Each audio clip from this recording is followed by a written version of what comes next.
بسم اللہ الرحمن الرحیم۔ بچپن سے سنتے آئے تھے کہ چار امام ہیں جی، چار امام ہیں، چار میں سے کسی ایک کی پیروی کرنا بڑا ضروری ہے، تقلید کرنا لازمی ہے۔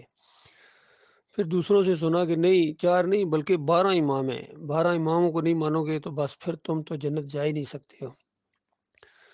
پھر جب مزید تھوڑی اور تحقیق آگے بڑھی تو پتہ چلا ان چار میں سے ایک کا تو عقیدہ ہی خراب تھا۔ احمد بن حنبل یہ عہد روح القبر کے قائل تھے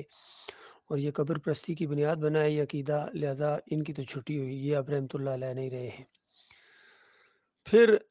پانچویں امام سامنے آئے جی، جن کا کہنا یہ ہے کہ میری تفسیر پڑھو، بس دعوت القرآن پڑھو، اور اس کے اندر انہوں نے سجدہ تعظیمی گھسا دیا، شرک کا انجیکشن دے دیا، اور کہتے ہیں کہ پورا خاندان یعقوب علیہ السلام یوسف علیہ السلام کے سامنے سجدہ ریز ہو گیا تھا۔ یہ قرآن کا کفر ہے۔ سورہ مریم آیت 58 کا انکار ہے، سورہ آل عمران 80 نمبر آیت کا انکار ہے، اور پورے انبیاء کی دعوت کا انکار ہے، لیکن حضرت صاحب جمے رہے۔ اب ان کے جو اندھے مقلدین ہیں وہ اس طرح دعائیں مانگتے ہیں کہ یا اللہ ہمیں محمد حنیف کے نقش قدم پر چلا، نقش قدم پر چلا، بالکل جس طرح امامیت کا عقیدہ شیعوں کے اندر ہے، ان کے اندر بھی یہی چیز آ گئی۔ اب اس کے اوپر ڈاکٹر مسعود الدین عثمانی رحمۃ اللہ علیہ کا فتویٰ سنیے کہ اس طرح کا جو نظریہ رکھے کہ اللہ کے رسول صلی اللہ علیہ وآلہ وسلم کے علاوہ کسی اور کی پیروی یا کسی اور کے نقش قدم پر جو چلنے کی دعائیں مانگے یا چلنے کا ارادہ کرے یا چلے عملی طور پر، اس کے اوپر اللہ کی کتاب کا کیا فتویٰ ہے، سنیے ذرا۔ محمد سے کسی ایک کی پیروی لازم ہے، کسی کی پیروی صرف ایک ذات کی لازم ہے، وہ محمد ابن عبداللہ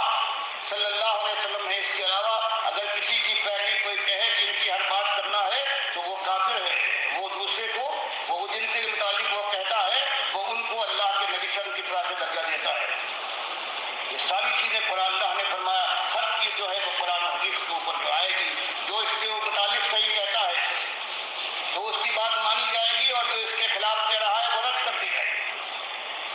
چار نکات دیکھا آپ نے، قرآن اور حدیث کے مطابق جو بندہ بات کہتا ہے اس کی بات مانی جائے گی، اور اس طرح ایک اعلان کر دینا بالکل میں صرف اسی کی بات مانوں گا اور جو بھی اس کی بات نہیں مانے گا وہ کافر و مشرک ہے، اس طرح کا انداز اختیار کرنا اور پھر اللہ سے دعائیں مانگنا کہ اس کے نقش قدم پر چلا، یہ گویا ان کو نبی ماننے والا انداز ہے۔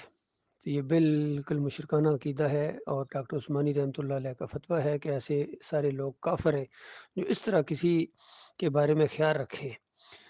اور بلا چوں چرا پیروی اگر کسی کی کرنی ہے تو وہ اللہ کے آخری رسول محمد صلی اللہ علیہ وآلہ وسلم ہے۔ صحابہ اکرام نے جس طرح پیروی کی اسی انداز سے ہم نے بھی پیروی کرنی ہے۔ یہ مطلب ہے کہ صحابہ اکرام کے نقش قدم پر چلنا، یعنی جس طرح صحابہ اکرام نے پیروی کی